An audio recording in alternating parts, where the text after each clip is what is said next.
এই মুহূর্তে আমাদের মঞ্চে উপস্থিত হযরত মাওলানা আব্দুল আলিম ফিরোজী সাহেব, আদনান স্যার মাদ্রাসার মহাতমিম, তার মূল্যবান তাকবীর পেশ করার জন্য সবিনয় অনুরোধ করা যাচ্ছে।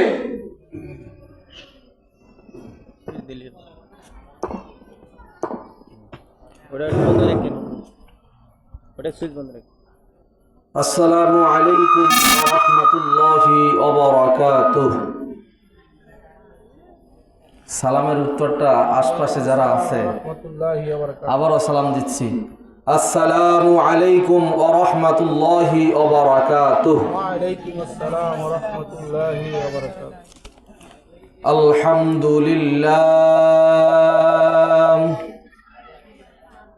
আলহামদুলিল্লাহি নাহমাদুহু ওয়া নাস্তাঈনুহু ওয়া নাস্তাগফিরুহু ওয়া নাউযু বিল্লাহি মিন শুরুরি আনফুসিনা ওয়া মিন সাইয়্যাতি আ'মালিনা মান ইয়াহদিহিল্লাহু ফালা মুদিল্লা লাহু ومن يضلله فلن تجد له وليا مرشدا فأعوذ بالله من الشيطان الرجيم بسم الله الرحمن الرحيم ولا تهنوا ولا تهزنوا وأنتم الأعلون إن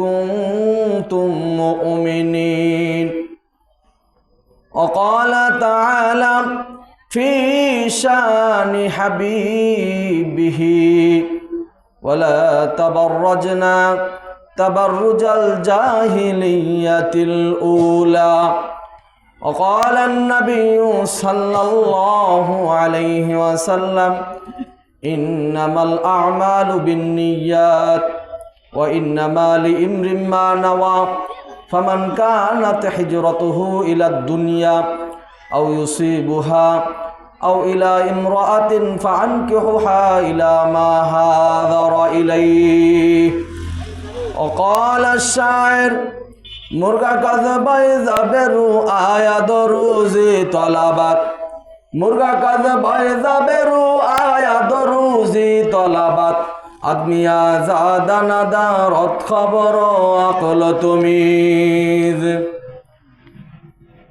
লা জিদ্দা ওয়ালা নিদ্দা ওয়ালা হাদ্দা লিমাওলা لا ضد ولا ند ولا حد لمولى الآن كما كان ولم يلق زوالا لا ضد ولا ند ولا حد لمولى الآن كما كان ولم يلق زوالا لا شبه ولا مثل ولا كفو لمولى لا شبه ولا مثل ولا كفو لمولاه الآن كما كان ولم يلق زوالا لا إله إلا الله جمان খুলে لا إله إلا الله لا إله إلا الله لا إله إلا الله لا إله إلا الله لا إله إلا الله জিকির কর মুমিন ভাইগণ জিকিরে মজাইয়া মন জিকির করো মুমিন ভাইগণ জিকিরে মজাইয়া মন জিকিরে হয় দিল রওশন মরণ কালে কালিমা নসিব হয় তখন লা ইলাহা ইল্লাল্লাহ লা ইলাহা ইল্লাল্লাহ লা ইলাহা ইল্লাল্লাহ লা ইলাহা ইল্লাল্লাহ সাদ্দাত বেহেশত বানাইলো মনের মতন সাজাইলো সাদ্দাত বেহেশত বানাইলো মনের মতন সাজাইলো হায়রে একটি কদম রাখার আগে আজরাইল ধরায় পাঠাইলো লা ইলাহা ইল্লাল্লাহ লা ইলাহা ইল্লাল্লাহ লা ইলাহা ইল্লাল্লাহ লা ইলাহা ইল্লাল্লাহ লা ইলাহা ইল্লাল্লাহ মুহাম্মাদুর রাসূলুল্লাহ সাল্লাল্লাহু আলাইহি ওয়াসাল্লাম। আলহামদুলিল্লাহ ৮ নং ৪ হাজী হাশেম মুন্সির বাড়ির মসজিদের উদ্যোগে আজকে বিশাল এক মাহফিলের আয়োজন করা হয়েছে। যেই মাহফিলের সভাপতিত্ব করিবেন বিশিষ্ট ব্যবসায়ী জনাব আব্দুস সালাম মুন্সি। আল্লাহ পাক রব্বুল আলামিন তাকে নেক হায়াত দান করুক, বলেন আমিন। আলহামদুলিল্লাহ, সেই মহান সত্তর দরবারে লাখো কোটি শুকুর ও সুজুদ যেই মহান রব্বুল আলামিন আমাদেরকে আল্লাহ রসুলের ভাষ্য অনুযায়ী জান্নাতের বাগান তথা এই জান্নাতের বাগানে আসার বসার কিছু কথা বলা এবং শ্রবণ করার তৌফিক এনায়েত করেছেন। এজন্য শুকরিয়া জ্ঞাপন করি, বলি আলহামদুলিল্লাহ। আসলে এটা যদি কোরআনের মজমা না হয়ে কোনো নাট্য মজমা হতো, গানের মঞ্চ হতো, তাহলে আমার বিশ্বাস মানুষ আরও অনেক বেশি হতো এবং ভরে যেত, ঠিক কিনা? কিন্তু নাউযুবিল্লাহ, আল্লাহ পাক রব্বুল আলামিন আমাদেরকে অন্তর দিয়েছে, আমাদেরকে কান দিয়েছেন শ্রবণ করার জন্য, চক্ষু দিয়েছেন। আল্লাহ পাক রব্বুল আলামিন সূরায়ে আরাফের মধ্যে বলেন, ওয়ালাকাদ যারা'না লিজাহান্নামা কাসীরাম মিনাল জিন্নি ওয়াল ইনস লাহুম কুলুবুন লা ইয়াফকাহুনা বিহা ওয়া লাহুম আ'য়ুনুন লা ইউবসিরুনা বিহা ওয়া লাহুম আযানুন লা ইয়াসমাউনা বিহা উলাইকা কাল আনআম বাল হুম আদাল উলাইকা হুমুল গাফিলুন। আল্লাহ বলেন, লাহুম কুলুবুন লা ইয়াফকাহুনা বিহা, তাদের অন্তর রয়েছে কিন্তু তারা অন্তর দ্বারা বিবেচনা করে না। ওয়া লাহুম আ'য়ুনুন লা ইউবসিরুনা বিহা, তাদের চক্ষু রয়েছে কিন্তু তারা চোখ দ্বারা দেখে না। ওয়া লাহুম আযানুন লা ইয়াসমাউনা বিহা, তাদের কর্ণ রয়েছে, কান রয়েছে কিন্তু তারা কান দ্বারা শ্রবণ করে না। উলাইকা কাল আনআম, তারা হলো চতুষ্পদ জানোয়ার। শুধু তাই নয়, বালহুম আদল, আল্লাহ বলেন তার থেকেও নিকৃষ্ট। অতএব আল্লাহ তাআলা আমাদের কান দিয়েছেন শ্রবণ করার জন্য, চক্ষু দিয়েছেন দেখার জন্য, অন্তর দিয়েছেন বিবেচনা করার জন্য, এরপরও আমরা বুঝি না। আল্লাহ তাআলার ভাষ্য অনুযায়ী আমরা কোন কাতারে পড়ি এটা আমরা নিজেরাই বুঝতে পারি, ঠিক কি না? আমি আপনাদের সম্মুখে পবিত্র কালামুল্লাহ শরীফ থেকে এক টুকরা আয়াতে কারিমা পড়েছি, রসুলের অগণিত হাদিস থেকে এক টুকরা হাদিস পাঠ করেছি। আল্লাহ পাক রব্বুল আলামিন এ ব্যাপারে যদি কিছু কথাবার্তা বলার তৌফিক এনায়েত করেন তাহলে ইনশাআল্লাহ বলবো, আপনারা শুনবেন তো ইনশাআল্লাহ? শুনবেন? আল্লাহ পাক রব্বুল আলামিন সবাইকে আমলের নিয়তে শোনার তৌফিক দান করুক, বলেন আমিন। সবাইকে আমলের নিয়তে শ্রবণ করার তৌফিক দান করুক, বলেন আমিন। আসলে যতই যা করি না কেন, খাবার দাবার যা কিছুই করি, কোনো মূল্য হবে না যদি মাহফিলটা আমরা সুন্দরভাবে, যে উদ্দেশ্য করে মাহফিলের আয়োজন করা হয়েছে, মাহফিলের আয়োজন যদি আমরা সুন্দরভাবে মাহফিলে না বসে হক আদায় না করি, খাবার দাবার ইত্যাদি কোনো কাজে আসবে না। এজন্য আমি পরিচিত বক্তা, আপনাদের খতিব, আপনাদের মাদ্রাসার মুহতামিম। এই জন্য এটা মনে করেন না যে হুজুরে তো আমাদের পরিচিত, সবসময় শুনি, এখন একটু না শুনলে কি হবে। আসলে হুজুরের মুখ থেকে, আলেমদের মুখ থেকে আল্লাহ তাআলা কোন সময় কোন কথা বের করে দেয় এটা আল্লাহ পাক রব্বুল আলামিনই ভালো জানেন, ঠিক না? এজন্য অনুগ্রহপূর্বক আপনাদের কাছে অনুরোধ, আমার যুবক ভাইরা, বিশেষ করে কলিজার টুকরা যুবক, যাদেরকে নিয়ে আমি সবসময় আত্মগর্ব করি, এই যুবকরা থাকা চাই। আমার যুবক ভাইদের দৃষ্টি আকর্ষণ করে বলছি, আপনারা রাস্তাঘাটে অযথা সময় নষ্ট না করে, ঘোরাফেরা না করে মাহফিলের ময়দানে আসুন, বসুন। হয়তো কোনো একটা কথা আপনার আমার জিন্দিগির জন্য পাথেয় হয়ে যেতে পারে, ঠিক কি না? আল্লাহ পাক রব্বুল আলামিন বলেন, ওয়ালা তাহিনু ওয়ালা তাহজানু ওয়া আনতুমুল আ'লাউনা ইন কুনতুম মুমিনিন। কোনো ভয় নাই, কোনো পেরেশানি নাই, কোনো চিন্তা নাই, তোমরাই হবে বিজয় যদি তোমরা মুমিন হতে পারো। মুমিন হতে পারো, তাহলে তোমাদের জন্য কোনো ভয় নাই, কোনো পেরেশানি নাই। এখন আমাদের বুঝতে হবে মুমিন কারা, মুমিন কারা এটা বুঝতে হবে। আল্লাহ পাক রব্বুল আলামিন সূরা মুমিনুন নাজিল করে আল্লাহ তাআলা মুমিনদের পরিচয় দিয়েছেন।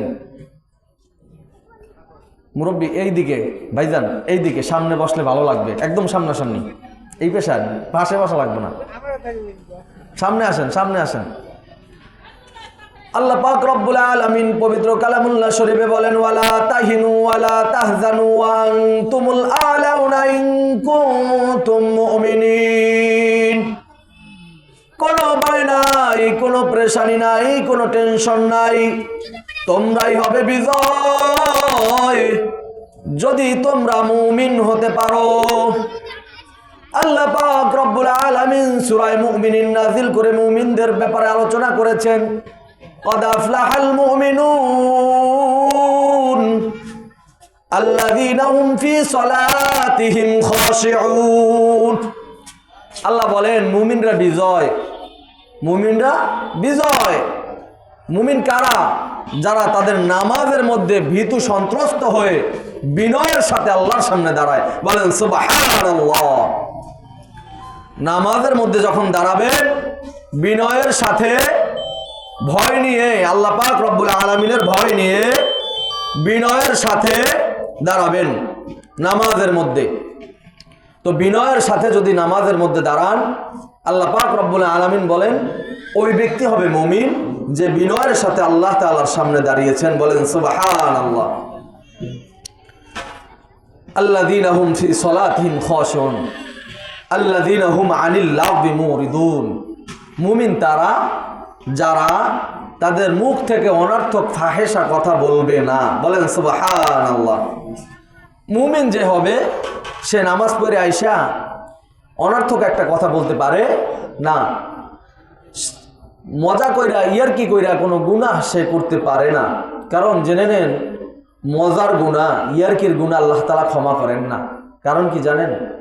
প্রত্যেকটা গুনাহ করার পরে যদি মজা করে না করি, ভিতরে অনুতপ্ততা আসে, ভয় আসে, হারে গুনাহটা করে ফেলাইলাম।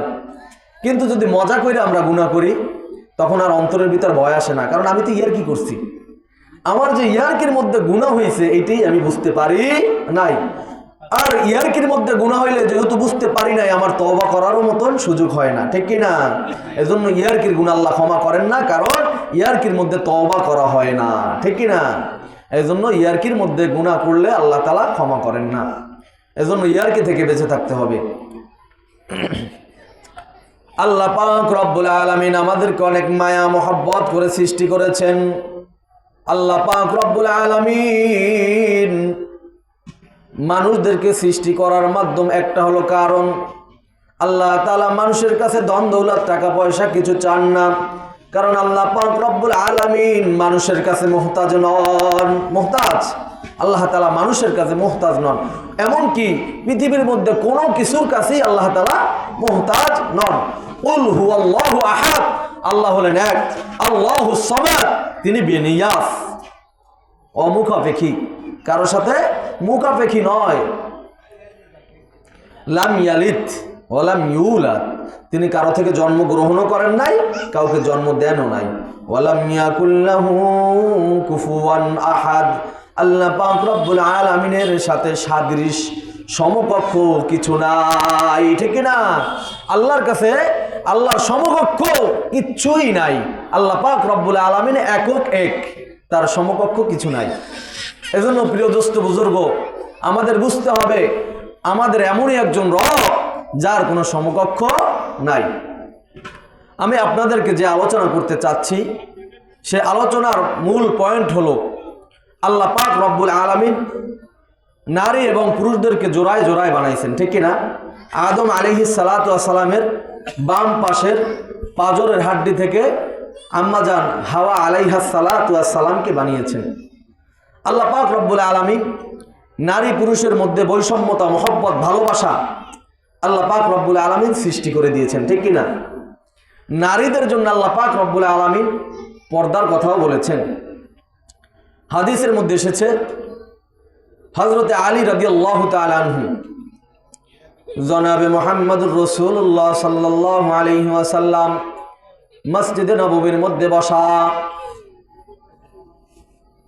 রাসূলের জামাতা হযরতে আলী রাদিয়াল্লাহু তাআলা আনহু মসজিদে নববীর ভিতরে প্রবেশ করলেন। ভিতরে গিয়ে দেখেন দয়ার নবী বসা, তার সামনে সাহাবায়ে কেরাম বসা। দয়ার নবী জনাবে মুহাম্মদুর রাসূলুল্লাহ সাল্লাল্লাহু আলাইহি ওয়াসাল্লাম সাহাবীদের কাছে প্রশ্ন করলেন, ও আমার সাহাবীরা, দুনিয়ার মধ্যে নারীদের মধ্য থেকে সব থেকে গুণকার বস্তু হলো কি, একটু বলতে পারো কেউ? দুনিয়ার মধ্যে নারীদের মধ্যে সব থেকে গুণমান বস্তুটা কি বলতে পারো? সব থেকে চমৎকার বস্তুটা কি বলতে পারো? সব থেকে মান সম্পন্ন বস্তুটা কি বলতে পারো?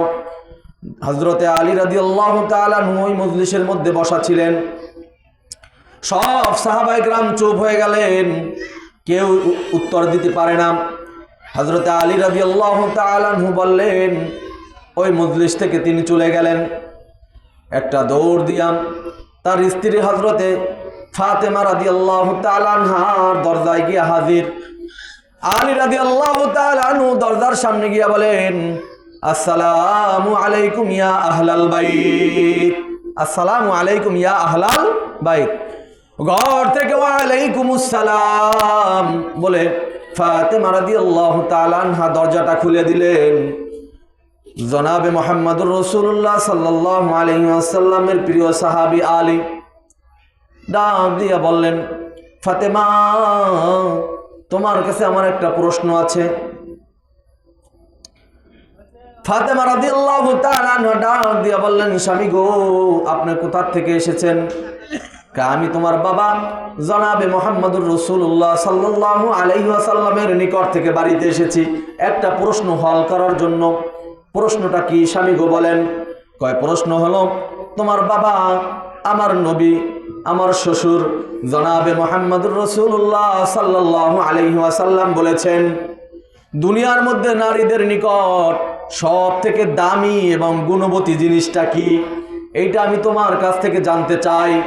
হযরতে ফাতেমা রাদিয়াল্লাহু তাআলা আনহা কিছুক্ষণ চুপ থেকে ডাক দিয়া বলে, স্বামী গো, দুনিয়ার মধ্যে সব থেকে শ্রেষ্ঠ নারীদের গুণ হলো নিজের শরীরকে বেগানা পুরুষদের থেকে হেফাজত করা। বলেন সুবহানাল্লাহ।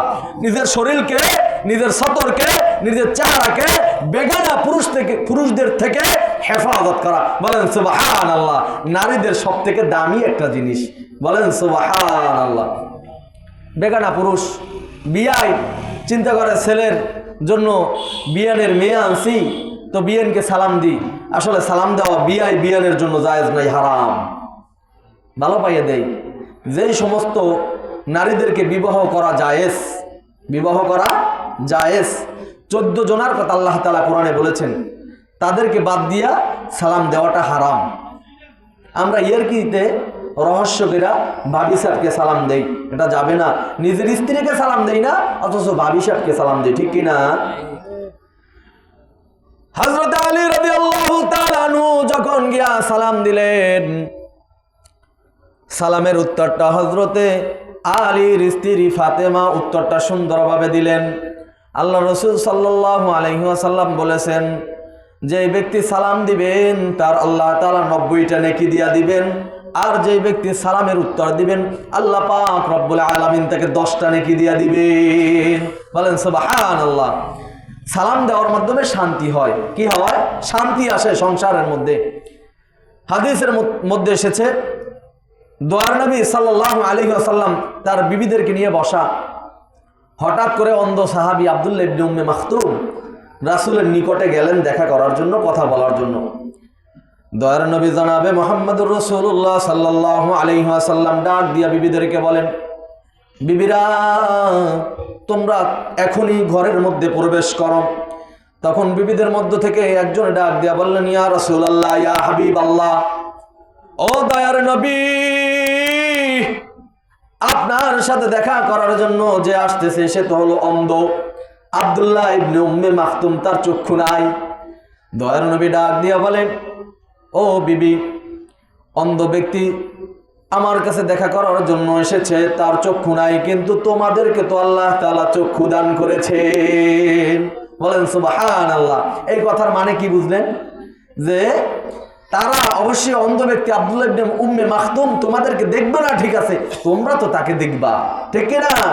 এজন্য মহিলাদেরকেও পর্দা করার একটা বিধান আছে। মহিলারাও পর্দা করবে পুরুষদের ক্ষেত্রে, যেমন পুরুষরা মহিলাদের দিকে তাকাবে না, ওরকম মহিলারাও পুরুষদের দিকে হুটহাট তাকাবে না। এই হাদিস দ্বারা বোঝা যায়। আল্লাহ রাসূল সাল্লাল্লাহু আলাইহি ওয়াসাল্লাম বলেন খাদিজা রাদিয়াল্লাহু তাআলা আনহাকে, খাদিজা, মেরাজের রাত্রে আমি আল্লাহ তাআলার কাছে গেলাম, আল্লাহ তাআলা আমাকে ঘুরায় ঘুরায় জান্নাত দেখাইলেন, জাহান্নাম দেখাইলেন। ও খাদিজা, জাহান্নামের মধ্যে আমি যখন প্রবেশ করলাম, কিছু মহিলাদেরকে এমন দেখলাম যাদের মাথার উপরে আগুনের কাকে ঠোকরাইয়া ঠোকরাইয়া তার মাথার মগজ খাইতেছে। খাদিজা ডাক দিয়া বলেন, ইয়া রাসূলুল্লাহ, ইয়া হাবিবাল্লাহ, এই রকম মহিলাদেরকে দেখলেন, কিন্তু এই মহিলারা কারা? দয়ার নবী চোখের পানি ছেড়ে দিয়ে বলে, খাদিজা, এই মহিলারা হলো তারা যারা দুনিয়ায় নিজের চুল পরপুরুষকে দেখাইছে। নিজের চুল মাথা না ডাইকা, মাথার উপরে কাপড় না দিয়া, চুলগুলান ছাইরা দিয়া পরপুরুষকে দেখাইছে। জাহান্নামের মধ্যে কাকে? তাদের মাথার মগজগুলান গিলগুলান ঠোকরাই ঠোকরাই খাইতেছে। বলেন না নাউযুবিল্লাহ। খাদিজা রাদিয়াল্লাহু তাআলা আনহাকে ডাক দিয়া দয়ার নবী বলেন, ও খাদিজা, আমি আরো একদল নারীদেরকে জাহান্নামের মধ্যে দেখেছি। খাদিজা, সেই মহিলাদের শরীরে আগুনের সাপ পেঁচাইয়া পেঁচাইয়া তার দেহের উপরে কামড়ায়। খাদিজা ডাক দিয়া বলে, দয়ার নবী, ওই মহিলারা কারা যাদের শরীরের উপরে আগুনের সাপে কামড়াইয়া কামড়াইয়া তার দেহ থেকে গোশত খায়, বিষ দেয় শরীরের মধ্যে? জনাবে মুহাম্মদুর রাসূলুল্লাহ সাল্লাল্লাহু আলাইহি ওয়াসাল্লাম ডাক দিয়া বলে, খাদিজা রে, ওই নারী যারা নিজেদের শরীরকে ভালোভাবে ঢাকে নাই, পাতলা কাপড় পরা তার শরীরের অবকাঠামো পর পুরুষকে দেখাইছে, তাদেরকে জাহান্নামের আগুনের সাপে পেঁচাইয়া পেঁচাইয়া কামড়ায়। বলেন নাউযুবিল্লাহ। এরপরে জনাবে মুহাম্মদুর রাসূলুল্লাহ সাল্লাল্লাহু আলাইহি ওয়াসাল্লাম বলেন, খাদিজা রে, আরো একদল নারীদেরকে আমি দেখেছি জাহান্নামের মধ্যে, তাদের জিহ্বার মধ্যে লোহার কয়রা ঢুকাইয়া, জাহান্নামের আগুনের কয়রা ঢুকাইয়া জিহ্বাকে টান দিয়া 1-1.5 হাত বের করে রেখেছে। ও খাদিজা, ওরা এত জোরে জোরে চিৎকার করে, কিন্তু স্পষ্ট কোনো চিৎকার তাদের মুখ থেকে বের হয় না, কারণ জিহ্বাটা তো বের হওয়া। বোবাদের মতন চিৎকার করতেছে যত নাই ব্যথায়। খাদিজা রাদিয়াল্লাহু তাআলা আনহা ডাক দিয়া বলে, দয়ার নবী, ওই ধরনের নারীরা কারা? জনাবে মুহাম্মদুর রাসূলুল্লাহ সাল্লাল্লাহু আলাইহি ওয়াসাল্লাম বলেন, ওই নারীরা যাদের জবানের স্বর পর পুরুষরা শুনেছে। বলেন নাউযুবিল্লাহ।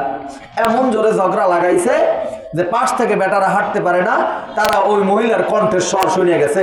বেগানা পুরুষে তার মুখের এই আওয়াজ শোনার কারণে আল্লাহ তাআলা তাদেরকে জাহান্নামে দিয়েছেন এবং এত বড় শাস্তি দিয়েছেন। বলেন নাউযুবিল্লাহ। ও মা, তোমার কি চিন্তা হয় না? আল্লাহ রাসূল সাল্লাল্লাহু আলাইহি ওয়াসাল্লাম বলেন, ওরে আল কবরু রাউযাতুম মিন রিয়াদিল জান্নাহ আও হুফরাতুম মিন হুফরাইন নার। কবরটা হবে কারোর জন্য জান্নাতের বাগান, আর এই কবরটা হবে কারোর জন্য জাহান্নামের কুণ্ডলী। ঠিক কি না? জাহান্নামের কুণ্ডলী কারোর জন্য হয়ে যাবে, আর এই কবরটা কারোর জন্য হবে জান্নাতের বাগান। আল্লাহ, তুমি আমাদের জন্য জান্নাতের বাগান কবরটা করে দিও। বলেন আমিন। জনাবে মুহাম্মদুর রাসূলুল্লাহ সাল্লাল্লাহু আলাইহি ওয়াসাল্লাম বলেন, কাল কিয়ামতের ময়দানে আল্লাহ পাক রব্বুল আলামিন হাসরের ময়দানে যখন উপস্থিত করবেন, তখন আমার মহব্বতের বান্দাদের উম্মতদেরকে আমি টেনে টেনে জান্নাতের দিকে নিয়ে যাব। আম্মা জানা আয়েশা ডাক দিয়ে বলে, জনাবে মুহাম্মদুর রাসূলুল্লাহ কে, ও দয়ার স্বামী গো, কিভাবে আপনার মহব্বতের উম্মতদেরকে আপনি চিনতে পারবেন? জনাবে মুহাম্মদুর রাসূলুল্লাহ সাল্লাল্লাহু আলাইহি ওয়াসাল্লাম ডাক দিয়ে বলে, আয়েশা গো, একজন মালিকের যদি একটা ঘোড়া থাকে, যেই ঘোড়াটা হবে তার কপাল সাদা, চাঁদ কপাইলা ঘোড়া, হাজার হাজার লক্ষ লক্ষ ঘোড়ার মধ্যে যদি সেই ঘোড়াটাকে ছেড়ে দেওয়া হয়, তাহলে অবশ্যই তার মালিক ওই ঘোড়াটাকে চিনতে পারবে কিনা? কে ইয়া রাসূলুল্লাহ, ইয়া হাবিবাল্লাহ, অবশ্যই চিনতে পারবে। জনাবে মুহাম্মদুর রাসূলুল্লাহ ডাক দিয়া বলেন, আমার যে মহব্বতের উম্মতরা থাকবে, যারা জান্নাতি হবে, তাদেরকে লক্ষ লক্ষ বান্দাদের মধ্য থেকে, উম্মতদের মধ্য থেকে আমার উম্মতদেরকে বের করে নিব। বলেন সুবহানাল্লাহ। কারণ তাদের কপালে নূর চমকাইতে থাকবে। বলেন সুবহানাল্লাহ। ও মা, তুমি কেন বোঝো না? তোমার পেট থেকে নবীরা পয়দা হয়েছে, ঠিক কিনা? ও মা, তোমার গর্ভ থেকে ওলিরা পয়দা হয়েছে, তোমার গর্ভ থেকে আলেমগণ পয়দা হয়েছে। মা, তোমার দাম, তোমার অনেক দাম গো মা, তোমার দাম তোমারই রক্ষা করতে হবে। কারণ আল্লাহ পাক রব্বুল আলামিন বলেন, ওয়ালা তাবাররাজনা তাবাররুজাল জাহিলিয়াতিল উলা।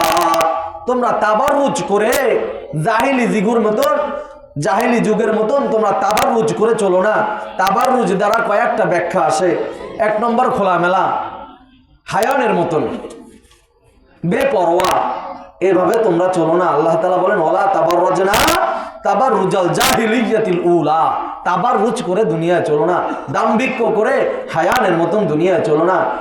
আর রাসূলের পরিভাষা অনুযায়ী হাদিসে এসেছে, আল মারআতু আওরাতুন, মহিলারা হইল ঢাকার একটা সতর। বলেন সুবহানাল্লাহ।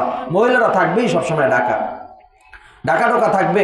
মহিলারা খোলামেলা চললে তাদেরকে আল্লাহ তাআলা দায়ুস বলে, আল্লাহর রাসূল দায়ুস বলে আখ্যায়িত করেছেন। দায়ুস হওয়া যাবে না। এখন বলতে পারেন, হুজুর আমাদেরকে শুনান কেন? আসলে এটা তো এলাকার মসজিদ কর্তৃক মাহফিল, মা বোনেরা শোনে। আর আপনাদের ফায়দা কি? আমাদের প্রত্যেকের ঘরে বিবি আছে, মা আছে, মেয়ে আছে, যাতে করে এই কথাগুলো শোনার পরে তাদেরকে আমল করাইতে পারি, ঠিক কিনা? এই জন্যই বলা উচিত বা বলা উদ্দেশ্য। মেয়েদের সম্মান আল্লাহ পাক রব্বুল আলামিন দিয়েছেন। জনাবে মুহাম্মদুর রাসূলুল্লাহ সাল্লাল্লাহু আলাইহি ওয়াসাল্লাম মসজিদে নববীর মধ্যে বসে সাহাবায়ে কেরামদেরকে নিয়ে আলোচনা করতেছেন। জাহিলি যুগের আলোচনা, যে জাহিলিয়তের যুগে মানুষজন কত খারাপ ছিল, এই ব্যাপারে আলোচনা করতেছেন। হঠাৎ করে মজলিসের মধ্য থেকে একজন সাহাবী, তার নাম হলো দাহিয়াতুল কালবি নামক সাহাবী, মজলিসের মধ্য থেকে কান্নাকাটি শুরু করে দিয়েছে। কাঁদতে কাঁদতে অস্থির হয়ে গেছে। দয়ার নবী জনাবে মুহাম্মদুর রাসূলুল্লাহ সাল্লাল্লাহু আলাইহি ওয়াসাল্লাম ডাক দিয়ে বলে দাহিয়াকে, দাহিয়া তুমি এত কেন কান্নাকাটি করতেছ? দাহিয়া ডাক দিয়ে বলে দয়ার নবী, জাহিলি যুগে আমি যেই পরিমাণ গুনাহ করেছি হয়তো আল্লাহ পাক রব্বুল আলামিন ওই গুনাহ আমার ক্ষমা করবে না। ও দয়ার নবী, জাহিলি যুগে আমি ছিলাম এমন একজন নেতা, যেই নেতা নারীদের ছোট্ট ছোট্ট কন্যা সন্তান হলে আমি দাফন করে ফেলতাম। আমি একজন হত্যাকারীর লিডার ছিলাম। যদি কোনো বাড়িতে কোনো আঙ্গিনায় খবর পাইতাম যে কোনো কন্যা সন্তান হয়েছে, আমি নিজ দায়িত্বে আমার অধীনে থেকে মানুষদেরকে নিয়ে আমি ওই কন্যা সন্তানকে জীবিত মাটির মধ্যে দাফন করতাম। বলেন নাউযুবিল্লাহ। ও দয়ার নবী, আমি যে কত বড় ভুল করেছি শুনবেন। আমার একটা কন্যা সন্তান আল্লাহ তাআলা দান করেছে, কিন্তু আমি জানতাম না।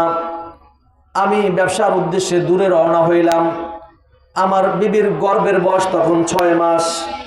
আমার বিবিকে আমি ডাক দিয়া বলেছি, বিবি গো, তোমার গর্ভে যদি সন্তান আসে, ছেলে সন্তান, তাহলে সুন্দর করে সাজায় রাখবা। আর যদি কন্যা সন্তান হয় বিবি, তাহলে কিন্তু আমার চোখের সামনে যেন পড়ে না, তুমি নিজ ইচ্ছায় দাফন দিয়ে আইসো। দীর্ঘদিন যাওয়ার পরে স্বামী যখন সফরে চলে গেল, বিবির গর্ভ থেকে একটা ফুটফুটে কন্যা সন্তান আল্লাহ তাআলা দুনিয়ায় দিলেন। দুনিয়া দেওয়ার পরে ওই কন্যা সন্তানের চেহারা এত সুন্দর হয়েছে, দাহিয়ায়ে কালবি বলে আমার কন্যার চেহারা সুন্দর হওয়ার কারণে তার নাম আমি জামিলা রেখে, আমার স্ত্রী জামিলা রেখেছে। জামিলাতুন মানে সুন্দরী, জামিলাতুন মানে কি সুন্দরী। কিন্তু আমার কন্যা সন্তান এত সুন্দর হয়েছে, এত সুন্দরী হয়েছে যে তার নাম আমার স্ত্রী জামিলা রেখেছে। বলেন সুবহানাল্লাহ। কিন্তু আমার বিবির মনে ভয় যে কখন জানো আমার এই কোলের সন্তানকে টেনে হেসড়ে নিয়ে আমার স্বামী জীবিত অবস্থায় দাফন দিয়ে দেয়। এই ভয়তে আমার সন্তানকে তার বাবার বাড়ি রেখে এসেছে। হুজুর, আমার সন্তানটাকে যখন আমি 4 বছর পরে, 5 বছর পরে যখন আমি ব্যবসা থেকে বাড়িতে আসলাম, বাড়িতে আসার পরে আমার বিবিকে ডাক দিয়া জিজ্ঞেস করলাম, বিবি গো, তোমার গর্ভে একটা সন্তান রেখে গিয়েছিলাম, সন্তানটা কোথায়? বিবি ডাক দিয়া বলে, স্বামী গো, সন্তানটা হইল তার মামা বাড়ি। বিবি বলে না কন্যা সন্তান হয়েছে, বলে না। এরপরে স্বামীরে এভাবে সেভাবে বুঝাইয়া বুঝাইয়া আস্তে কইরা কোমল কণ্ঠে বলে, স্বামী গো, আমার গর্ভে যে সন্তান আপনি রেখে গিয়েছিলেন সেটা পুরুষ সন্তান না, সেটা হইল কন্যা সন্তান। স্বামীর মস্তিষ্কটা গরম হয়ে গেল, তবে বিবিকে বুঝতে দেয় নাই, কারণ বিবি তো মা। বিবির কাছে হাসি খুশি ভাবে বলতেছে, যাও আমার সন্তানকে নিয়ে আসো, আমি দেখতে চাই। ও দয়ার নবী, আমার সন্তানকে আমার স্ত্রীর মাধ্যমে আমার বাড়িতে আনলাম। কত সুন্দর ফুটফুটে চেহারা। আমার মনে চাইছিল যে আমার সন্তানটাকে আমি রাইখে দেই, কিন্তু আমি যেহেতু দাফন করার মধ্যে 1 নম্বর লিডার ছিলাম, আমি অনেক মানুষের কন্যা সন্তানকে আমি মাটির মধ্যে জীবিত দাফন করছি। আমার মধ্যে শয়তান ওয়াসওয়াসা দিতেছিল, ও দাহিয়া, তোমার তো একটা কন্যা সন্তান হয়েছে, তুমি যদি দাফন না করো তাহলে মক্কা নগরীর মানুষ তোমার মুখে আর মাথায় চুনকালি মাখবে। কারণ পরের মেয়েদেরকে দাফন করছো, নিজের মেয়ের বেলায় খবর নাই, এটা বলবে। জনাবে মুহাম্মদুর রাসূলুল্লাহর সামনে বসে বলে, দয়ার নবী, আমার মেয়েকে সাজায়া গুজায়া দিল। আমার বিবেকে বললাম দাওয়াত খাওয়াইতে নিয়ে যাই। আমার কন্যা সন্তানটাকে নিয়ে আমি রওনা হইলাম। আমার বাড়ির আঙিনায় অগচরে আমি বেলসা আর কোদাল রেখে আসছি। ও নবী, এরপরে আমার কন্যা সন্তানটাকে সুন্দর পোশাক পরাইয়া গোসল করাইয়া সাথে কইরা মরুভূমির দিকে রওনা হয়েছি। আমার স্ত্রী জানে না আমি কোন উদ্দেশ্যে সন্তানকে নিয়ে রওনা হয়েছি। আমার বিবি মনে করছে স্বামী যেহেতু নিয়ে যায় মেয়েকে যেহেতু তার বাবা নিয়ে যায়, অবশ্যই কোনো খারাপ উদ্দেশ্যে নয়, কারণ আমি সেই আচরণ এতদিন করি নাই, বুঝতেও দেই নাই যে আমার মনের ভিতরে এই শয়তানি ভাব আছে। ও নবী, যখন আমার কন্যা সন্তানকে নিয়ে রওনা দেই, আমি মরুভূমিতে চলে যাই। মরুভূমিতে যাওয়ার পরে বেলসার কোদাল দিয়ে আমি মাটি খনন করি। আরবের মানুষ তো জুব্বা, তাদের হইল পোশাক জুব্বা। আমি যখন কোদাল দিয়ে আমি মাটিতে কোপ দেই, মাটি ছিটা ছিটা বালু আমার শরীরে আসে। আমার কন্যা সন্তানটা আমার শরীর থেকে বালুগুলান ছড়াইয়া দেয়, আমার বালুগুলান শরীর থেকে দূর কইরা দেয়। আমার বাবা আমার সন্তানটা আমার শরীর থেকে ঝাইরা ঝাইরা আমার ময়লাগুলান দূর কইরা যায়, আর বলে, বাবা গো, এখানে কেন খনন করতেছো বাবা? আমি মেয়েকে বলি, একটু পরে বুঝতে পারবা। মেয়েকে আমি কিছুই বলতেছি না, আমি একটু অপেক্ষা করাইতেছি মেয়েকে, আর একটু অপেক্ষা করো, একটু পরেই বুঝতে পারবা। এদিকে আসেন স্যার, আর একটু পরে বুঝতে পারবা, আর একটু পরে বুঝতে পারবা, এরকম বলে বলে আমার কন্যাকে আমি থামাইয়া রাখতেছি। যখন আমার দাড়ির মধ্যে কোদাল দিয়ে কোপ দেওয়ার কারণে ধুলাবালু ছিটে আসলো, আমার দাড়ি মোবারকের মধ্যে ছিটে আসলো, দাড়ি ধুলায় আর বালুতে মেখে গেল। আমার কন্যা বলে, বাবা একটু তুমি নিচের দিকে নিচু হও, তোমার দাড়ির মধ্যে ময়লা আমি একটু সরাইয়া দেই। এই বলে হাত দিয়া আমার কন্যা আমার দাড়ির ময়লাগুলো সরাইয়া দিল। এরপর যখন গর্ত করা হয়ে যায়, আমার কন্যাকে আমি একটা ধাক্কা মাইরা গর্তের মধ্যে ফেলাইয়া দেই। আমার কন্যা গর্তের মধ্যে থেকে চিৎকার করে বলে, বাবা আমারে তুমি গর্তের মধ্যে ফেলাইও না। বাবা, আমার মা যদি জানতে পারে তুমি আমাকে গর্তের মধ্যে জীবিত দাফন করছো, আমার মা কলিজা ফেটে দুনিয়া থেকে চলে যাবে, আমার মা সহ্য করতে পারবে না। ও বাবা, দয়া করে মায়া করে তুমি আমার এখান থেকে উঠাইও নাও। ও বাবা, যতদিন দুনিয়ায় বেঁচে থাকবো তোমার কাছে কোনো খাবার চাবো না, তোমার কাছে কোনো পোশাক চাবো না গো বাবা। বাবা দয়া করে মায়া করে আমার এই কূপ থেকে তুমি আমারে উঠাইয়া নাও। দাহিয়ায় কালবে বলে, নবী গো, আমার অন্তরের মধ্যে বিন্দু মাত্র মায়া হলো না। সীমারের মতন মেয়ে চিৎকার করতেছে আর বলে, বাবা তোমার থেকে দূরে চলে যাব। এরপরেও আমি কোনো কথা শুনি না। আমি একটা পাথর নিয়ে আমার মেয়ের কলিজা জড়াইয়া, বুকটা জড়াইয়া এমন জোরে আঘাত করি, আমার মেয়ের কলিজাটা ফাইটা রক্ত সিজ দিয়া আমার সমস্ত শরীরে মাইখা যায়। এরপরও মেয়ের বিন্দু মাত্র আহাজারি আমার কর্ণপাত হয় না। ও নবী, তখনও আমার মেয়ে চিৎকার করে করে বলে, বাবা গো, আমাকে তুমি ছাইরা দাও, জীবনও তোমাকে বাবা বলে ডাক দিব না, তোমার কাছে আমি খাবার চাবো না, তোমার কাছে পোশাক আদি বলবো না। ও বাবা, আমি অনেক দূরে চলে যাব, তারপরেও আমার জীবনটা তুমি আমার ভিক্ষা দাও। ও নবী, ওই মতো অবস্থায়ও আমার মনের মধ্যে বিন্দু মাত্র মায়াও হলো না। আমি পাথর দিয়া তার কলিজার উপরে আঘাত করলাম, এরপরে বেলসা দিয়া দিয়া মাটি আমার মেয়ের শরীরের উপর দিয়ে আমি চাপা দিয়া রাইখে আসছি। ও নবী, আমার মনে হয় আল্লাহ আমার এই গুনাহ ক্ষমা করবে না। আমার নবী এই দৃশ্য আর এই কথা শুই না, নবীর কপাল, নবীর গাল বেয়ে বেয়ে আর দাড়ি মুবারক বেয়ে বেয়ে টপ টপ করে পানি জমিনে পড়ে। নবী বলে, এত বড় গুনাহ কি মানুষই করতে পারে? এত বড় গুনাহ কি মানুষই করতে পারে? আমার নবী এই কথা বইলা কান্না করতেছে। তাহলে এই সম্মান আল্লাহ পাক রব্বুল আলামিন দিয়েছেন আমাদের নবীর মাধ্যমে, ঠিক কিনা? নবী তখন বলেছেন, মা জাতিদের সম্মান, এই জাহিলির যুগ, জাহিলিয়া দূর করে আমার নবী মা জাতির সম্মান বাড়াই দিয়েছেন। দেখেন সম্মানের ক্ষেত্রে রাসূল কি বলেছেন। একজন সাহাবী এসে বললেন, ইয়া রাসূলুল্লাহ, ইয়া হাবিবাল্লাহ, আমার একটা কন্যা সন্তান হয়েছে। দয়ার নবী ডাক দিয়ে বলে, আল্লাহ পাক রব্বুল আলামিন তোমার জন্য একটা জান্নাত খুলে দিয়েছেন। বলেন সুবহানাল্লাহ। আবার ডাক দিয়ে বললেন, ইয়া রাসূলুল্লাহ, ইয়া হাবিবাল্লাহ, আমার আরো একটা কন্যা সন্তান আল্লাহ তাআলা দান করেছেন। আল্লাহ পাক রব্বুল আলামিনের পয়গম্বর জনাবে মুহাম্মদুর রাসূলুল্লাহ ডাক দিয়ে বলেন, আল্লাহ পাক রব্বুল আলামিন জান্নাতে তোমার জন্য 2টা জান্নাত বরাদ্দ করে দিয়েছেন। বলেন সুবহানাল্লাহ। তখন সাহাবী ডাক দিয়ে বলেন, ইয়া রাসূলুল্লাহ, ইয়া হাবিবাল্লাহ, যদি আমার 3টা 4টা 5টা একাধিক মেয়ে হয় আমার জন্য কি হবে? তখন আল্লাহর রাসূল ডাক দিয়া বললেন, আল্লাহ পাক রব্বুল আলামিন তোমাদেরকে যেই কটা জান্নাত দিবে, যেই কটা কন্যা সন্তান দিবেন, আল্লাহ পাক রব্বুল আলামিন ওই প্রত্যেকটা কন্যা সন্তানের মাধ্যমে এক একটা জান্নাত তোমাদেরকে দিয়া দিবে। বলেন সুবহানাল্লাহ। তবে কন্যা সন্তানকে রাখতে হবে ও হেফাজতে, ঠিক কি না? জান্নাত পাইতে হলে রাখতে হবে হেফাজতে, জান্নাত পাইতে হলে হেফাজতে রাখতে হবে। এই জন্য বলি ভাইজানেরা, বাবাজিরা, মেয়ে দিয়েছে আল্লাহ তাআলা, হেফাজতে রাখার দায়িত্ব আমাদের, ঠিক কিনা? একটা নারী 4জন পুরুষকে জাহান্নামে নিয়ে যাইতে পারে। বলেন নাউযুবিল্লাহ।